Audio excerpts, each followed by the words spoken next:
नमस्कार, मैं हूं नम्रता पाराशर। आप देख रहे हैं बीबीएम का खबर 24। चलिए रुक करते हैं खबरों की ओर। प्रदेश में हाल ही में हुए टीचरों के तबादले के बाद स्कूलों में तालाबंदी का दौर शुरू हो गया है। 2 दिन पहले फैजाबाद के मवई गांव में छात्रों द्वारा तालाबंदी के बाद फिर से फैजाबाद के ही ददलसिया गांव में स्कूलों में टीचरों के न होने पर छात्रों ने तालाबंदी कर दी। ये तस्वीरें फैजाबाद के ददलसिया गांव के सरकारी स्कूल की है, जहां छोटे छोटे छात्र सरकार के खिलाफ नारे लगा रहे हैं।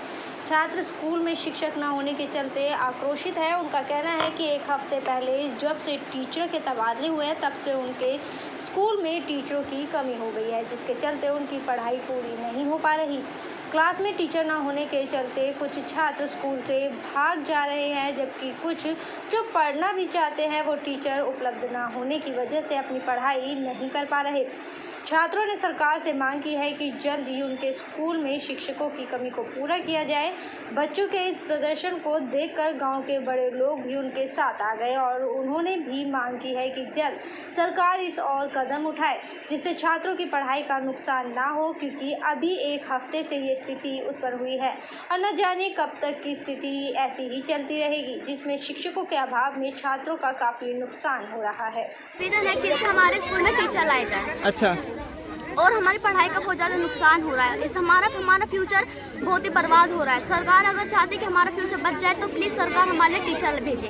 जी, तो कब से टीचर नहीं है और कितना नुकसान हो रहा है अभी आपका? हमारे पिछले 1 हफ्ते से टीचर नहीं है और हमारी पढ़ाई का भी 1 हफ्ते से ही नुकसान हो रहा है। अच्छा, तो आपके जो क्लासमेट्स हैं जो आपके साथ पढ़ते हैं वो क्लास में बैठते हैं, रुकते हैं, वो सेल्फ स्टडी करते हैं क्या? नहीं, कोई बच्चा तो बाहर जाता है, लेकिन जिसमें थोड़ी बहुत समझ है वो अपने आप से ही पढ़ाई कर लेता है। अच्छा। लेकिन सरकार, मैं तो ये निवेदन है कि सरकार बस हमारे लिए टीचर भेज दे और हमारे फ्यूचर अच्छे से होए, हमारा फ्यूचर बर्बाद ना हो। क्या नाम बेटा? क्या नाम है आपका? मेरा नाम अनन्या है। हाँ, आपका नाम क्या है? मेरा नाम सोनम है। जी, तो कौन सी क्लास में आप? मैं 6th क्लास में हूँ। अच्छा, आप भी 6th में हो? हाँ। तो आपकी क्लास में टीचर नहीं आते आपके स्कूल में? नहीं आते। तो सरकार से क्या कहना चाहोगे? आपकी यहाँ पे पढ़ाई नहीं हो रही है, स्कूल में बच्चे पीछे हो रहे हैं। मैं सरकार से यही कहना चाहूँगी कि हमारे 1 हफ्ते से बहुत ज़्यादा पढ़ाई का नुकसान हो रहा है। सरकार हमारे तरफ आंख उठा के भी नहीं देख रही है। सरकार और स्कूल में तो टीचर भेज दिए हैं, लेकिन इस सरकारी स्कूल में एक भी टीचर नहीं भेजा है। मैं सरकार से निवेदन करना चाहती हूँ कि हमारे स्कूल में टीचर भेजें और हम भी पढ़ाई करना चाहते हैं, एक बड़ा ऑफिसर बनना चाहते हैं। इसलिए हम सरकार से निवेदन मात्र रहेंगे जैसे कोई एक भेड़ बैठी हो जी। तो अब सरकार से हम जो उन्होंने स्लोगन दिए हैं वो स्लोगन थे, जुमले थे। जैसे मैंने आपको दिखाया, आओ बच्चों चले स्कूल। जब स्कूल कहाँ से चलेंगे जब टीचर नहीं होंगे? बढ़ेगा इंडिया, बढ़ेगा इंडिया, वो इंडिया कहाँ से बढ़ेगा ये बताओ आप हमें। जी सर, हरियाणा सरकार द्वारा लगातार ऐसी योजनाएं बनाई जा रही हैं जिसमें जो है बताया जा रहा है कि सरकारी स्कूल के छात्रों को ही यहाँ पर जो है पैसे देने पड़ेंगे पढ़ने के लिए, वही जो प्राइवेट स्कूल है वहाँ पर जो है उनको सरकार पैसे देगी पढ़ने के लिए। ऐसी योजनाएं बनाई जा रही हैं। सुनो, ये अब इससे जैसा आपने बताया कि प्राइवेट स्कूल में बच्चों को पैसे दिए जाएंगे, अब हमें कुछ ऐसा लग रहा है कि सरकार ये सरकारी स्कूल खत्म करके प्राइवेटीकरण करती जा रही है। जैसे सरकार का नारा था कि मैकाले ने हमारी शिक्षा पद्धति खराब कर दी, मुझे लग रहा है कि ये जो सरकार है ये हमारी शिक्षा पद्धति को खत्म करती जा रही है। सिर्फ एक वर्गीकरण हो रहा है प्राइवेटीकरण का, यानी कि सरकार, इससे तो ये लग रहा है कि सरकार पूंजीपति के हाथों बिकी हुई है। बढ़ते अगली खबर की ओर। मुख्यमंत्री उड़ान दस्ता फैजाबाद को गुप्त सूचना प्राप्त हुई कि एक गिरोह नवजात शिशु को बेचने के लिए बदरपुर बॉर्डर आएगा और इस संबंध में गिरोह के सदस्यों से बच्चा लेने के लिए मुखबर खास से के माध्यम से दंपति के तौर पर मुख्यमंत्री उड़ान दस्ता फैजाबाद से एसआई सतबीर सिंह व राजेश कुमारी की बातचीत शुरू हुई, जिन्होंने 4,50,000 रुपए में बच्चा बेचने का सौदा तय कर लिया। इस सूचना के संबंध में तुरंत रेड करके गिरोह को काबू करने के लिए सुनील यादव, सदस्य बाल कल्याण समिति फैजाबाद को सूचित किया गया। आनन फानन में स्थानीय पुलिस की मदद से रेडिंग पार्टी तैयार की गई व एसआई सतबीर सिंह व LASI राजेश कुमारी को 500 रुपए के चूर्ण लेवल लिखे खिलौने वाली नोटों की गड्डियों के कागज के लिफाफे में देते हुए हिदायत दी गई कि पहले गिरोह से बच्चे लेने की मांग की जाना और राशि को देने के बाद तुरंत ही रेडिंग पार्टी को इशारा कर देना, जिस पर रेडिंग पार्टी द्वारा मौके पर ही बच्चा गिरोह को काबू कर लिया गया। नाम पता पूछने पर एक महिला ने अपना नाम मीनू पत्नी जगमोहन निवासी उत्तम नगर दिल्ली जो कि मेडिसिन बाबा नामक एनजीओ चलाने वाले एक व्यक्ति की पुत्रवधू है। दूसरी महिला ने अपना नाम अनीता पत्नी अशोक निवासी सुल्तानपुरी दिल्ली बताया, जो रिश्ते में मीनू की ननद है। पूछताछ पर यह भी बताया गया कि उनका एक साथी पैसों का इंतजार कर रहा है, जो कुछ ही दूरी पर खड़ा है, जिस पर उनकी निशानदेही पर एक खास को काबू कर लिया गया, जिसने अपना नाम दीपक उर्फ दीपू निवासी महेंद्रा पार्क दिल्ली स्थायी निवासी सहारनपुर बताया। आरोपियों ने पूछताछ पर बताया कि उन्होंने करनाल जिले की एक निर्धन महिला से उसकी 9 दिन की नवजात शिशु की अच्छी परवरिश का बहाना बनाकर उसे बहला फुसला कर उससे बच्चा ले लिया, जिसे वो आज यहाँ पर बेचने वाले थे, जिसके द्वारा बच्चे को उसकी मां से अलग करके अपराध करने पर सुनील यादव सदस्य बाल कल्याण समिति बाल भवन फैजाबाद की शिकायत पर आरोपी दीपक मीनू अनीता के विरुद्ध थाना सराय ख्वाजा फैजाबाद में अभियोग अंकित किया गया। प्रारंभिक पूछताछ पर इन लोगों ने कुछ दिन पहले दिल्ली में भी एक बालक बेचना स्वीकार किया है। सितंबर की रात में सीएम फ्लाइंग फरीदाबाद की टीम को एक गुप्त सूचना मिली कि एक बदरपुर बॉर्डर पे एक नवजात बच्ची को बेचने की तैयारी हो रही है, जिस पे हमारे एक सब इंस्पेक्टर हैं सतबीर सिंह और एएसआई हैं लेडी राजेश, इनको दंपत्ति बना के और जो CWC के मेंबर हैं श्री सुनील यादव जी, उनके और स्थानीय पुलिस की एक टीम साथ बना के वहाँ ये इस तरह की फील्डिंग की गई और जो बच्चा बेचने आए हुए लोग थे उनको सबको जो है ना हिरासत में लिया गया है। उसमें 2 लेडीज़ हैं और 2 में से एक जो हैं उनके फादर इन लॉ जो उनके ससुर हैं वो मेडिसिन बाबा करके एक NGO चलाते हैं और जो लड़का है वो उसका नाम दीपक और दीपू है, वो सहारनपुर का अभी उसने बताया, पर वगैरह मैं दिल्ली में रहता हूँ, बाकी जांच से पता चलेगा। और एक तीसरी लेडी है जो सुल्तानपुरी से है दिल्ली से। तो प्रारंभिक पूछताछ से ये पता चला है कि 9 दिन की जो बच्ची लेके आए हैं वो करनाल में किसी गरीब औरत की है और उसको ये बहका के कि हम इसकी जो है ना कहीं एडॉप्शन का पेपर बनवा के दे देंगे, तो वो पकड़े गए हैं। बाकी अभी विस्तृत जांच से सारा खुलासा होगा। प्रारंभिक रूप से पूछताछ पे इन्होंने ये स्वीकार जरूर किया है इनमें से 2 लोगों ने कि हमने पहले भी एक बच्चा कुछ दिन पहले दिल्ली में लिया था, वो किसका बच्चा था किसको बेचा ये इन्वेस्टिगेशन में पता चलेगा। तो FIR दर्ज सराय थाना सराय ख्वाजा है फरीदाबाद, वहाँ पर रात को ही कर दी गई है और बच्चे को हॉस्पिटल में सेफ कस्टडी में छोड़ दिया गया है। चलिए खबरों में बात करेंगे अब उन स्कूली छात्रों की जो कि टीचरों की कमी के चलते अपना रोष प्रकट कर रहे हैं। इसी में एक खुशखबरी सामने आई है। छात्रों और अभिभावकों के लिए अच्छी खबर है कि ऑनलाइन तबादले की दूसरी लिस्ट सरकार ने निकाल दी है। इसके तहत 12 से शिक्षकों के तबादले किए जा चुके हैं। इन शिक्षकों को अब ग्रामीण क्षेत्रों के स्कूलों में भेजा जाएगा। ऑनलाइन तबादले होने से शिक्षकों की सबसे पहली पसंद शहरी क्षेत्र के स्कूल होते हैं, कारण आवागमन में किसी भी तरह की कोई परेशानी का सामना नहीं करना पड़ता। दूसरा, घर का किराया किसी शहर में होने के कारण ज़्यादा मिलता है और इसलिए जो भी पहली सूची आती है उसमें ज़्यादातर उन शिक्षकों के नाम शामिल होते हैं जिनका शहरी क्षेत्र के स्कूलों में तबादला किया जाता है। ऑनलाइन तबादले के लिए सबसे ज़्यादा अंक प्राप्त हुए हैं। इस तरह से ग्रामीण क्षेत्र के स्कूल के पद रिक्त हो जाते हैं। ऐसे में छात्रों को लगता है कि अब उन्हें कौन पढ़ाएगा, उनके स्कूल में शिक्षकों के पद रिक्त पड़े रहेंगे। इस आशंका के चलते अब तक बल्लभगढ़ खंड में मलेरना, पन्हेड़ा खुर्द, हीरापुर, कोलारी, चांदपुर, भैसावली और सरकारी स्कूल के गेट पर छात्रों ने ताले लगा दिए हैं और मार्ग पर ट्रैफिक भी जाम कर चुके हैं। अब इन छात्रों को निराश होने की जरूरत नहीं है। ऑनलाइन तबादलों की दूसरी लिस्ट आ चुकी है। वहीं अब जब इस बारे में खंड शिक्षा अधिकारी बल्लभगढ़ मनोज मित्तल फैजाबाद एजुकेशन अधिकारी से बात की गई तो उनका कहना है कि बल्लभगढ़ तबादला सूची हमारे पास आ चुकी है। इस सूची में 12 शिक्षकों के नाम शामिल है। ज़्यादातर ग्रामीण स्कूलों में खाली पड़े TGT शिक्षकों के पदों को भर दिया जाएगा और अभी तो ये दूसरी सूची आई है, जल्दी तीसरी लिस्ट भी आएगी। कहीं पर शिक्षकों की कमी नहीं रहेगी। देखिए, ये बच्चों की तरफ से नहीं था, ये जो गांव वाले हैं इन्होंने आकर के कहा कि जी शिक्षक नहीं है और उन्होंने आकर के बच्चों को बाहर निकाला है। फिर उन्होंने वहाँ पर टीचर्स को बाहर निकाल के फिर ताला लगा करके फिर मेरे पास कॉल आई थी वहीं से गाँव वालों की कि सर यहाँ पे टीचर नहीं है, बच्चे कैसे पढ़ेंगे। उसके रिगार्डिंग अभी हमारी 6 तारीख को VC हुई है, उसमें डायरेक्टर साहब ने बिल्कुल क्लियर कर दिया कि कोई भी स्कूल ऐसा नहीं होगा जिसमें जहाँ शिक्षक ना हो। सभी स्कूलों में भी ट्रांसफर ड्राइव चल रही है।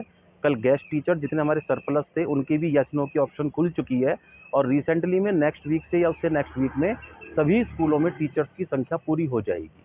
इसके लिए थोड़ा सा हमको पेशेंस रखना पड़ेगा। जिले में एक और पशु में लंपी स्किन वायरस फैल रहा है। ऐसे में इसका बचाव की जो वैक्सीन का स्टॉक है वो खत्म हो चुका है। इस वजह से पशुपालक अधिक परेशान है। पशुपालक अस्पताल में वैक्सीन लगवाने गए पशुपालकों को निराशा हाथ लगी। वैक्सीन नहीं होने से लोग काफ़ी परेशान नजर आए। वहीं हज़ारों पशु इस बीमारी से परेशान हैं। अधिकतर गौवंश में ये बीमारी फैल रही है। कई गाय बीमार हैं। बचाव के लिए ग्रामीण पशु अस्पताल के चक्कर लगा रहे हैं, लेकिन यहाँ वैक्सीन नहीं है। डॉक्टर ने बताया कि जल्द वैक्सीन नहीं आई तो जो पशु बीमारी से बचे हुए हैं उनमें भी ये बीमारी फैल जाएगी। पशुपालकों के पास कमाई का बड़ा साधन पशु ही है। इस बारे में उन्होंने अस्पताल के डॉक्टर से बात की और नाराजगी जाहिर की। डॉक्टरों ने वैक्सीन का स्टॉक न होने की बात कही है। इस दौरान ग्रामीण लोगों का साफ तौर पर कहना है कि जल्द वैक्सीन मंगवाने की मांग की जाए और डॉक्टरों ने बताया कि उन्होंने वैक्सीन की डिमांड भेजी हुई है। जैसे ही आ जाएगी पशुओं को लगाना शुरू कर दिया जाएगा। बता दें कि जिले में करीब 2.5 लाख पशु हैं। इनमें करीब 44,701 हज़ारों पशु को वैक्सीन लगाई जा चुकी है। जब इस बारे में पशुपालन विभाग द्वारा घर घर जाकर वैक्सीन लगाई गई थी। बीमार पशुओं का भी इलाज किया जा रहा है। फिलहाल वैक्सीन कम है। 5,000 वैक्सीन मंगाने की डिमांड मुख्यालय भेजी हुई है। बहुत ही ज़्यादा तेज़ी से फैल रहा है और गोवंश इतने ज़्यादा परेशान है इस वायरस से कि हमें पता है हम डेली 7-8 गोवंशों का इलाज जो कि सिर्फ और सिर्फ लंपी की चपेट में है उन्हीं का कर रहे हैं। और बात करें अगर वैक्सीन की तो वैक्सीन सरकारी हॉस्पिटलों में भी हमारी बात हुई है। किसी भी सरकारी हॉस्पिटल में कोई भी सरकारी वैक्सीन बिल्कुल नहीं है। उन्होंने क्लियर हाथ खड़े कर दिए कि हमारे पास वैक्सीन नहीं है। हमने आगे बोल रखा है वैक्सीन के लिए, वो पता नहीं कब आएंगी, नहीं आएंगी, शायद ना ही आएंगी मेरे साथ। कारण लगातार जिस तरीके से तेज़ी से वायरस जो है गौवंशों के अंदर फैल रहा है, जिन गौवंशों को वैक्सीन लग चुकी है वो तो ठीक है, लेकिन जिनको नहीं लग पाई अभी उनको भी कहीं ना कहीं इस वायरस का खतरा जो है वो सताने लगा। लगातार लोग भी कहीं ना कहीं अस्पतालों के चक्कर काट रहे हैं वैक्सीन को लेकर के और निराश जो है अस्पताल से लौटना पड़ रहा है उनको। क्या लगता है कि वैक्सीन आ पाएगी अब अस्पतालों में? देखो हमारा मानना तो ये है कि वैक्सीन आना बहुत ही मुश्किल है इस टाइम, क्योंकि जब सरकारी हॉस्पिटल डॉक्टर ने क्लियर मना कर दिया कि हमारे पास वैक्सीन नहीं है तो वैक्सीन आएगी कहाँ से। अब तो यही है कि हमारी जैसी जो भी सारी संस्थाएं हैं, जो भी गौ सेवक हैं, वो धीरे धीरे जो भी केस आ रहे हैं उनका इलाज रोड पर ही कर रहे हैं, क्योंकि हॉस्पिटल ने मना कर दिया क्लियर कि हम लंपी का कोई भी केस नहीं लेंगे। अब ये लंपी वाले केस जाएंगे कहाँ, कहाँ मरेंगे? 42,000 कैटल पॉपुलेशन है पूरे फरीदाबाद में। उसके अगेंस्ट 45,000 वैक्सीन आ चुकी है। इन जैसे कि सेंसस थी 2019 की और 22 आ गया है, तो इसमें गौशाला बड़ी हैं, गायें बड़ी हैं, उसकी वजह से डिमांड ज़्यादा है। तो हमने आज 5,000 वैक्सीन भिवानी से मंगाई है, जो आज शाम तक पहुँच जाएगी। बात की जाए इस बीच जो आवारा पशु हैं जो रोडों पर घूमते हैं, क्या उन्हें वैक्सीन लगाने का काम किया गया अभी तक कोई? हाँ, वैक्सीन लगाया है हमने। हमारे BLD हैं जो अर्बन एरिया में, वो जा रहे हैं साथ में। जो कुछ हम गो रक्षक हैं उनकी मदद ले रहे हैं। हमारे BLD साथ जाके जो ज़्यादा डोसाइल है उनको लगा रहे हैं, जो आराम से लग रहे हैं। तो ज़्यादा टक्कर वगैरह मारते हैं या जिनका अच्छी तरह कोई काबू नहीं कर सकते उनको हम अभी नहीं ले रहे हैं। सर, देखने में ये भी आ रहा है कि जिनको वैक्सीन लगाई गई है गौवंशों को, उनकी ज़्यादा हालत और ज़्यादा ख़राब हो रही है। नहीं, ऐसा कुछ नहीं है, लेकिन उनमें वैक्सीन लगाने के बावजूद भी ये बीमारी लंपी स्किन डिजीज बीमारी जो उसके बावजूद भी आ रही है। वो क्या होता है कि जब वैक्सीन लगने के 3 से 4 वीक के बीच में इम्यूनिटी आती है, तो मान लो हमने 2 वीक पहले लगाई है तो वो अफेक्ट हो सकती है गाय उससे, LSD से। तो इस वायरस से चलिए रुक करेंगे अगली खबर की ओर। सरकारी स्कूल में अध्यापकों की कमी पूरा करवाने के लिए पृथला के गांव पनहेड़ा खुर्द सरकारी स्कूल की सैकड़ों छात्राओं और छात्रों ने विधायक नैनपाल रावत से मुलाकात कर अपना ज्ञापन सौंपा है। वहीं विधायक नैनपाल रावत ने छात्र और छात्राओं को आश्वासन दिया है कि उनके लिए अच्छे अध्यापकों की व्यवस्था की जाएगी। इसको लेकर के शिक्षा मंत्री से मुलाकात करेंगे। स्कूली छात्रों का कहना था कि स्कूलों में टीचर की कमी है और जो अच्छे टीचर हैं उनका तबादला किया जा रहा है। हरियाणा वेयर हाउस के चेयरमैन एवं पृथला से विधायक नैनपाल रावत ने बच्चों को आश्वासन दिया कि अच्छे अध्यापकों को स्कूल में लगाया जाएगा। ट्रांसफर पॉलिसी के तहत अच्छी व्यवस्था की जाएगी। मुख्यमंत्री मनोहर लाल और शिक्षा मंत्री लगातार सरकारी स्कूलों में अच्छी व्यवस्था बनाने के लिए काम कर रहे हैं।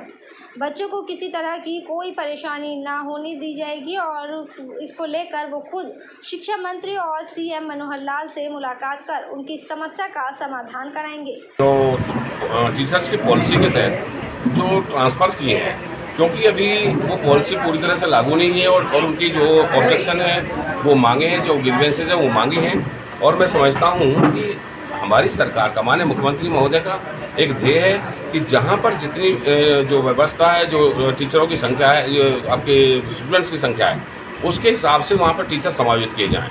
कुछ स्कूलों में जो संख्या है वो बहुत कम है। बहुत सारे स्कूलों को अपग्रेड भी हमारी सरकार ने किया है।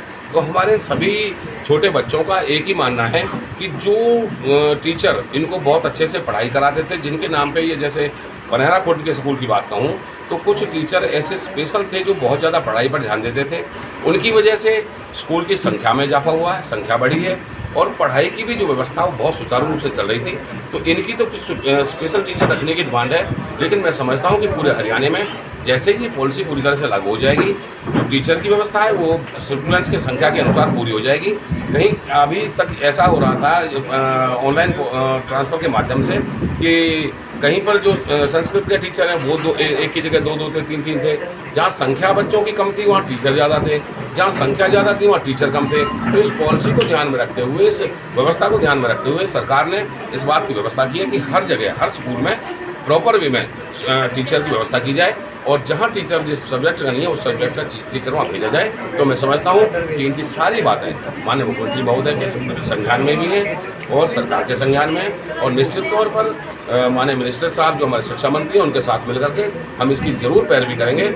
चलिए खबरों में बात करेंगे पलवल की। पलवल में सीआईए पुलिस ने साइबर ठगों को फर्जी सिम कार्ड और एटीएम कार्ड मुहैया कराने वाले गिरोह के 2 सदस्यों को गिरफ्तार करने में कामयाबी हासिल की है।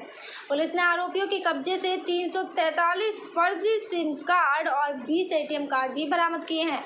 सीआईए प्रभारी विश्व गौरव ने बताया कि उनकी टीम को गुप्त सूचना प्राप्त हुई थी कि आम जनता के साथ घटित हो रही साइबर अपराधों में असम से फर्जी सिम एक्टिवेट करवाकर अपराधियों को दी जा रही है।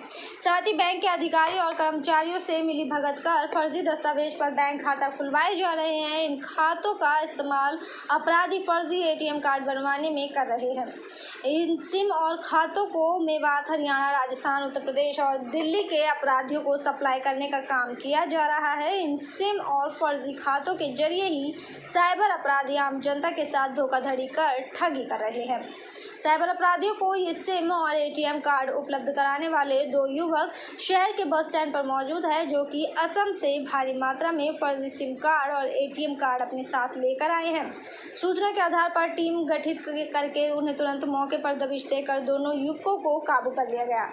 पूछताछ के दौरान आरोपियों की पहचान भरतपुर राजस्थान के गामड़ी में रहने वाले खुर्शीद और पुनहाना के गौधौला के रहने वाले जमशेद के रूप में हुई है। तलाशी लेने के दौरान आरोपियों के कब्जे से 343 फर्जी सिम कार्ड और 20 एटीएम कार्ड भी बरामद हुए। पकड़े गए दोनों आरोपियों ने पुलिस को बताया कि इन सिम और फर्जी एटीएम कार्ड को वो साइबर अपराधियों को सप्लाई करते हैं और इसकी एवज में उनसे मोटी रकम भी वसूलते हैं। पुलिस का कहना है कि दोनों आरोपियों को अदालत में पेश करके गहनता से पूछताछ के लिए रिमांड पर लिया जाएगा। रिमांड अवधि के दौरान आरोपियों से कई और बड़े खुलासे होने की भी संभावना है। आईपीएस श्री राजेश दुग्गल जी ने आदेश दिए हैं कि अपराध से संबंधित अगर छोटी से छोटी भी कोई सूचना मिलती है उस पर सख्त कार्रवाई की जाए। इसी संबंध में हमें कल एक सूचना मिली कि 2 अपराधी, एक खुर्शीद तथा जमशेद, दोनों साइबर ठगी का जो कार्य है उसमें सहायता देते हैं। ये एक्टिवेटेड सिम तथा चालू खाते वाले एटीएम प्रदान करते हैं जो कि साइबर ठगी करते हैं। वो आम जनता को इसके थ्रू परेशान करते हैं और उनका धन इन एक्टिवेटेड सिम के द्वारा तथा एक्टिवेटेड एटीएम कार्ड के द्वारा अपने खातों में डलवाते हैं। इसी सूचना को पाकर हमने 2 आदमियों को बस अड्डे से काबू किया, जिसमें से खुर्शीद से हमने तलाशी के दौरान 217 सिम तथा 20 एटीएम और जमशेद से हमने 126 फर्जी सिम बरामद की। किन लोगों को ये सप्लाई करते थे और अभी तक कितने लोगों को ये दे चुके हैं? विभिन्न राज्यों में जैसे हरियाणा, उत्तर प्रदेश, दिल्ली, राजस्थान, सभी राज्यों में इन्हें देते हैं जो लोग साइबर ठगी का कार्य करते हैं। क्या कॉस्ट रहती थी पर सिम की और कार्ड की? इसकी आम तौर पे काफ़ी ज़्यादा कॉस्ट होती है। जो कि वैध सिम होती है वो काफ़ी सस्ती मिलती है, उसके मुकाबले कई गुना महंगी होती है इसमें। बाकी अभी इनसे पूछताछ जारी है, जैसे हमारी पूछताछ पूरी हो जाएगी हम आपको इस संबंध में बता देंगे। आरोपित कहाँ पे रहने वाले? ये एक आरोपी खुर्शीद राजस्थान का रहने वाला है तथा जमशेद मेवात नूह का रहने वाला है। इस साथ खबरों में फिलहाल इतना ही। आप बने रहिए BVM के खबर 24 के साथ। फिलहाल मुझे दीजिए इजाजत। नमस्कार।